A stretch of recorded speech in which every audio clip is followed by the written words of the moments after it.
Welcome back. I'm the Dr. Bob Lee, 107.5 WBLS. You're watching Open. Our next guest is an acclaimed middle school founder and principal, award-winning education specialist, leadership and coach, best-selling author, consulting professional, business owner. She does a whole lot. She joins us today to speak about her program, the Lopez Effect. The Lopez Effect, impacting school systems all across the country. Please welcome to the show, Dr. Nadia Lopez. Thank you so much for having me, Bob. It's always great to be in conversation with you. Oh, always a pleasure to have you too. Tell us about how you got started in your line of work. I actually was a career changer. My background, I graduated college with a nursing degree and realized that wasn't going to be my pathway. Ended up in the telecommunications space, working at Verizon, and then quickly realized that I wasn't really interested in business and thought about what type of impact I wanted to have in the world. I had a daughter and thought about who had the greatest impact in my life aside from my parents, and it came down to teachers. And so I decided to enter the profession of education and went from teacher to becoming a founding principal in Brownsville. There you go. I mean, it's a tough thing. You're trying to find yourself and you get into these different things. But like me, I thought, I went to school to become a radio disc jockey. But when I got up there in the studio and I got around this microphone, I said, well, where's all the people? So I knew I was broadcasting to millions of people, but I wanted to see the people. So it created my passion for wanting to be in the community and get involved in community building. So you probably went through some of those same steps, right? Because you're doing some great things out there in our public school system. Yeah, well, I wanted to have impact. I didn't know specifically what that would look or feel like, but I do believe in trusting in God and just knowing that your purpose comes through Him. And when I got into education, I just realized that how much of our community was miseducated on what was happening in the school system, and realizing that a lot of the oppression is based off of the suppression of individuals who actually look like us. And so part of that was being able to educate our families, being able to empower our young people, but also uplifting the teaching profession, because I don't often see it as something that's revered here. You travel to other countries and teachers are seen as, the Holy Grail. So wanting to share that experiences and finding best practices, not just here, but throughout the world, was something that I was very interested in so that we can create the best environment and experiences for our young people. Well, Dr. Lopez, I know in anything that you want to do in life, there are challenges. Talk about challenges that you've gone through to become who you are today.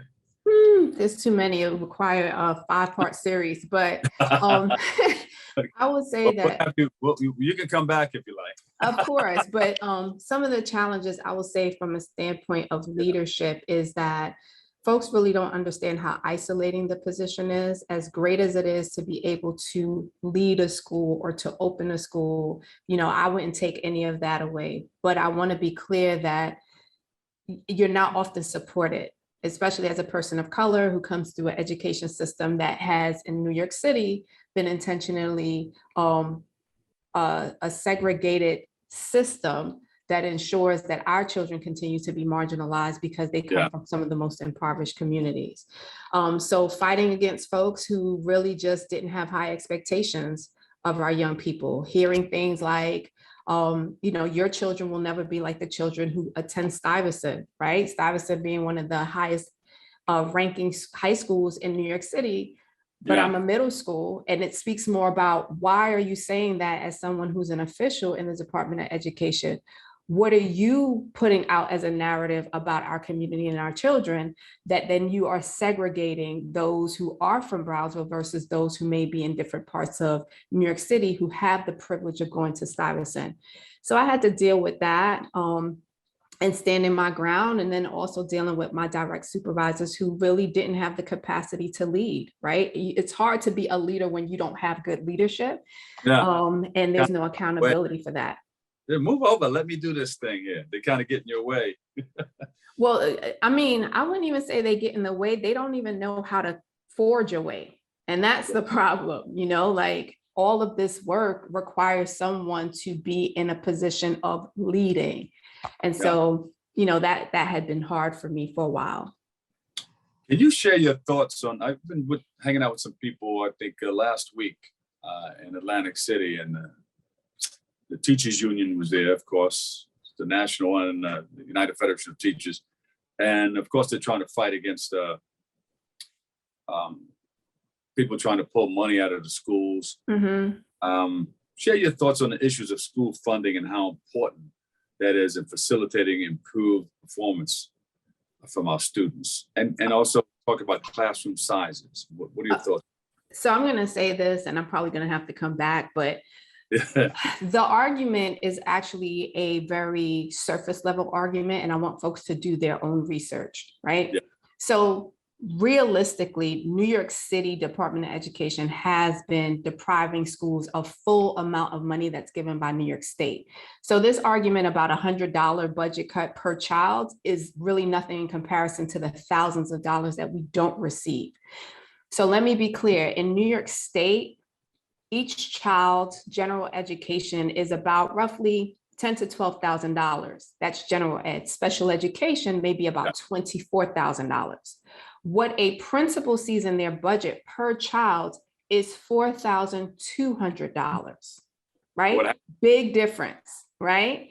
And if you have special education services, then you only get up to $9,800. And it depends on what type of special education services. It could be $9,800 for kids who are in self-contained. It could be $5,000 for children who are in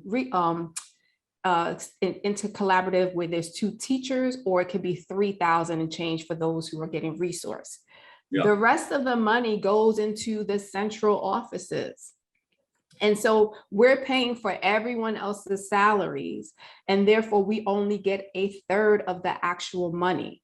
But folks don't know that. And they'll say, no, we give more money. Yes, you give more money if a child is impoverished. You give me an extra $1,500. But it's pocket change to the total amount that we get, which is why I never argue about public versus charter, because charter schools in New York City get the entire funded amount per child. Yeah. So when the argument needs to happen, and the UFT should be clear with their members, we actually, as a school system, get a higher amount, and it's on their website. The UFT, you can download the PDF that shows the breakdown of how much each child receives, plus the additional funding that's given, but it's nothing in comparison to what New York State actually gives New York City. Yeah, so how can we fix this? What's the problem? People need to use their voices, and we need advocacy and agency outside of teachers being the ones to argue the point. We need community leaders to step up. We need parents to step up, and we need folks, just general individuals, to ask those hard questions, right? We need to be pressing the mayor about it. We need to be pressing the governor about it. But because this information isn't privileged info that people are Googling or know about, folks don't know that this is an actual issue. Because at the end of the day, when I saw the argument about, oh, they're going to get $150 less or $200 less, yes, overall, it might be a 15% budget cut, but they have been taking away a substantial amount of money. And there's too many people in offices who are doing absolutely nothing, and folks are getting bonuses without the impact that we need to actually be auditing. So let's talk about this wonderful Lopez effect. Yes. So the Lopez Effect is basically my company that helps support districts, as well as provide coaching for leaders who are currently in positions of leadership or those who are aspiring. The whole premise is that I want to provide folks with the strategies that I have used that have been successful in disrupting the school to prison pipeline, and basically changing the game of what education could look like for our children, who are those that are Black and brown. Now, I will say I'm open to training and supporting everyone, because I believe all of our children need to have access to quality education. But my primary focus are those who have been disenfranchised and that end up in prison or end up dead because we are failing them as a community and not knowing what we need to do as a society. Wow, that's deep and that's heavy, and people need to know more. Are there any events or anything taking place that you're putting together that people can go to learn more about what you're talking about? Well, they can stay current with me on my social platforms. That's Twitter, Instagram, Facebook, as well as LinkedIn at The Lopez Effect. Also my website, which is www.thelopezeffect.com. And if they want to contact me directly by email, is nadia@thelopezeffect.com as well. I like that. The Lopez Effect. Nadia, thank Absolutely. you so much. Dr. Lopez in the house doing her thing. You're always welcome back, and we have to talk more. Absolutely. You have a great day. You too. All right, coming up next, I have Bobby C. He's on deck. He has the latest in the world of sports next.